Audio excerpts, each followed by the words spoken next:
All right, good morning, guys. How's everybody doing? Great. Cool. So there's a little mixed bag here today, just so you guys know. So we have some contractors. These guys here are contractors, and then everybody else is kind of homeowners. Just me, Sean, and Glenn, technically is more than enough when it comes to labor to build this entire project in one day. So we have more than enough help. So whoever wants to get in, get dirty, feel free. But if you don't want to, don't worry about it. So we got plenty of help here today.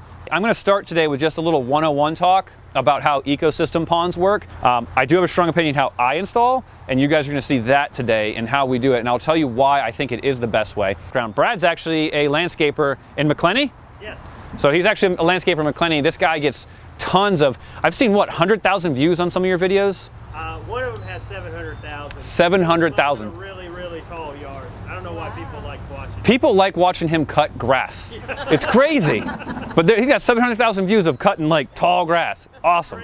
But to get back to it, what we're doing today, the major reason is to teach you guys how to build a pond correct the way we do it. Please ask me questions. If you guys are like, I've heard this, I saw this online, why are you doing it this way? Please stop us along the way. That's why me, Sean, and Glenn are here.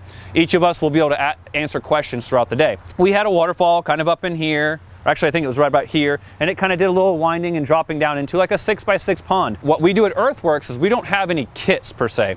I will guarantee kit pricing that you guys find online and stuff, but what I like to do is I like to take that liner and make it a little bigger. I like to have a little extra when I'm building. I don't want to be confined to not be able to make this section bigger or that section bigger. So what we do is we get all the stuff that's in the kit, but I have rolls of liner. So I don't buy the kits because I buy entire rolls of it and I just cut off what you want. So that way you can customize the pond a little bit more than being stuck with what comes in a box. Ecosystem. So the reason we build the ponds the way we do, and if you guys haven't had a chance to walk around once we get to building this pond, maybe step aside and look at some of our other features. So those are pondless waterfalls, right? Doesn't have the pond, so pondless. The pondless waterfalls, you can't have fish. So if somebody doesn't want fish, I suggest them that way. But you have to have fish if you're doing a pond. It's a major component in the pond. And or other types of creatures, crawfish, turtles, frogs, all these things are really important to the ecosystem of the pond. Aquatic plants, they grow off of nutrients in the water. So that's leaf debris that's fallen in the pond, any organic debris whatsoever. So fish poop, leaf debris, lily pads that die and break down, they all have to basically compost and they turn into nitrogen eventually, okay? So they have that whole nitrogen cycle and how it works. So they break down, they turn into nitrogen, and they feed the plants again. So if you don't have plants, what happens? And I've seen a lot of ponds like this. People don't like having a bunch of plants in there because they think it's maintenance. All of a sudden you get this string algae blooming like crazy, right? String algae is a byproduct of nutrients in the pond. So if you have an excess amounts of nutrients in the pond, algae is gonna come. Algae is a normal and it's supposed to happen process. But the natural way to do it, put more aquatic plants in and you'll absorb all those nutrients and there'll be nothing left for the string algae. So that's your rocks, your fish, your plants. Mechanical and biological. I'll talk about mechanical first, and that is your skimmer. So in all of our ponds that we do, we put a skimmer in. If we don't have a skimmer, we actually have an overflow point into like a cistern, so it still skims. You have to have some sort of skimming process in order for all the leaves of a tree that fall in the pond to end up somewhere besides the bottom, okay? People that put pumps in the bottom of the pond, all that is a collection point for stuff to get stuck, right? It's the easier, the cheaper way of doing it, but your maintenance is like high, because you're always constantly in the summertime getting the pump out, cleaning it off, putting it back in. A skimmer, like this guy right here, has an opening in the front. So the pond's gonna be 2 feet deep. So it's gonna actually be deeper than this, and your water level's to about here. So when you do this, this opening is gonna suck all that in, just like a pool skimmer. And then on the inside, we have all kinds of gizmos in here, but the pump sits at the bottom and then filter pad goes in. You guys will see this later on. We'll show you how to install it and all that stuff. Bacteria is the most important thing in the pond. That comes with your biological filter, where the bacteria starts, and then it even spreads on the rocks and all that good stuff. Our customer base, they want a awesome looking water feature that they can enjoy, not something they have to spend tons of time on. They want a small hobby. They don't want a hobby that they're out there every week spending 4 hours on it. So this filter, we clean this filter once a year. Okay, and this is why we do upflow instead of gravity and pressurized and all these other things. So we do an upflow filter where the water comes in the bottom and it pumps up through filters and bio balls and then flows out. And that allows, if the filter ever gets clogged, the water can still go around it. Whereas in a gravity filter, the water trickles down. And so once that filter pad, that first filter pad becomes completely clogged, it creates a dam, and now your filter's overflowing and you're leaking water out. These are called biofalls. So this is your biological filter that I was talking about with the 5 components, but we've combined this with the waterfall unit. Okay, Aquascape does it all for us, but this is what we chose to use. Instead of having a separate filter somewhere else, we have it all in one. Take our skimmer and we place that kind of where we want to have that flowing. So the first important thing is your waterfall. Everybody's doing this because they want the sound and sight of a water feature, right? They want that flowing sound. You might be doing it for the fish, and that's cool too, but this is a big component.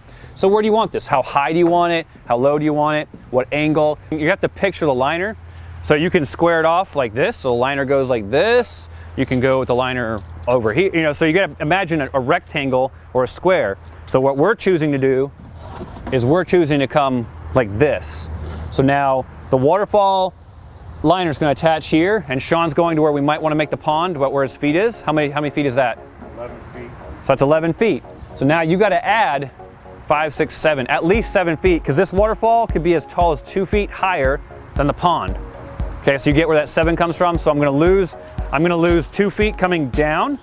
Then I'm going to come across, come up 2 feet to get to the top of the pond, then across, and then up 2 more feet to the waterfall. And technically, before you guys decide to buy anything for your pond, this is the first thing you should do.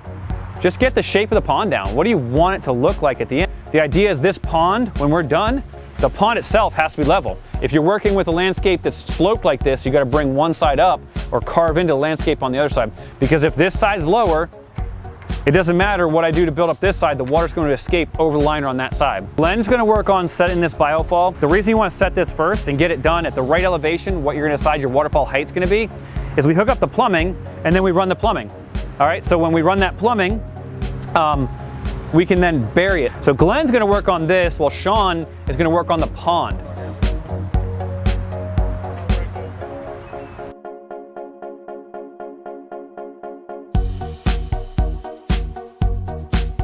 If you want, you can start digging. You want to set the skimmer? Since that's something you're going to do at your house, let's get you working on that. That'll be something really good for you to learn.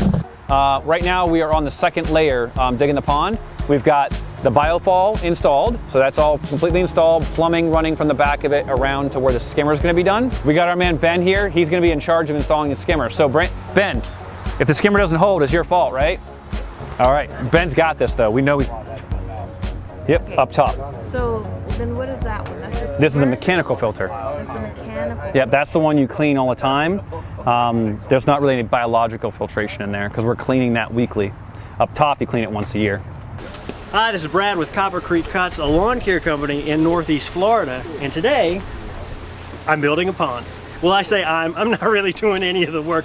The guys here at Earthworks Jacks are doing all the work, and they're making it look really easy. So if you're interested in learning about pond building, or you want a pond built yourself, these are definitely the guys to ask.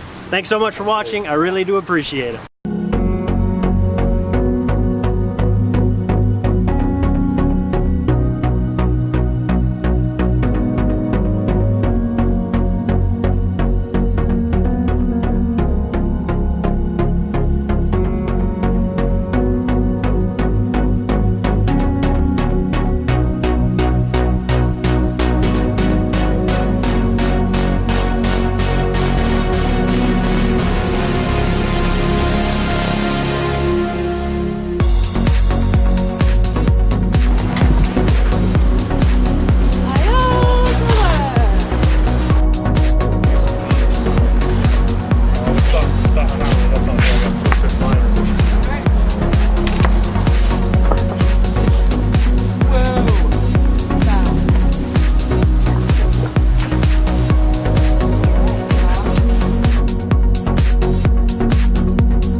Yes, so we're Todd and Ben Smith Does all of it. from Jacksonville Beach. So we booked it for We're my here birthday in April. to learn how to build a pond. We started a pond in our own backyard a couple months ago, about 6 to 8 months ago.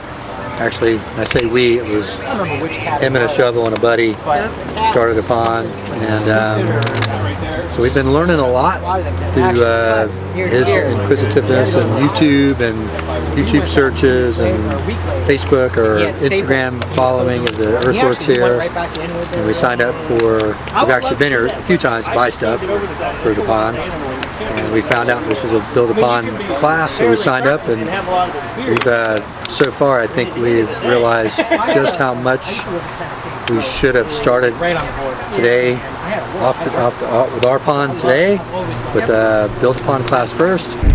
Even if you know the biofall and the skimmer and what you're supposed to do with it and even how to install it, you don't really realize the purpose until you see them fully build a pond, and it's really cool to see that. I've always been into animals and I've always found fish cool, so we actually went to Aruba and then I started getting into fish tanks and stuff like that, and then I saw a lot of the tank YouTubers get into ponds, and I realized you got bigger fish and more fun and waterfalls and just stuff like that, so that's really what got me into it.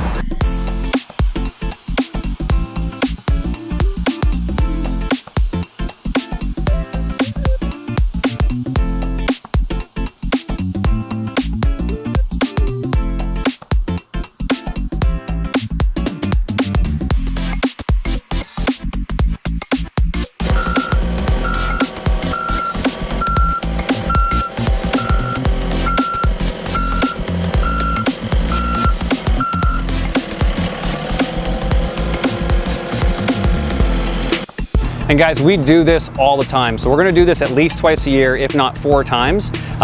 So please come on down, but if you can't, at least hit us up with some comments. People who don't live in Jacksonville that are watching us, hit some comments up in there, ask us some questions. We will get back to every single one of you and get you answers. Right here, it's a little chunk here on this side. That's what I'm talking about. So you've got this rock, has a dip here, it has a dip here. That's why it looks a little frothier here. This is Kelly. Hi. And I'm Julie, and we're here at the Build a Pond seminar. And we just wanted to ask Kelly, how did you like the day? It was great.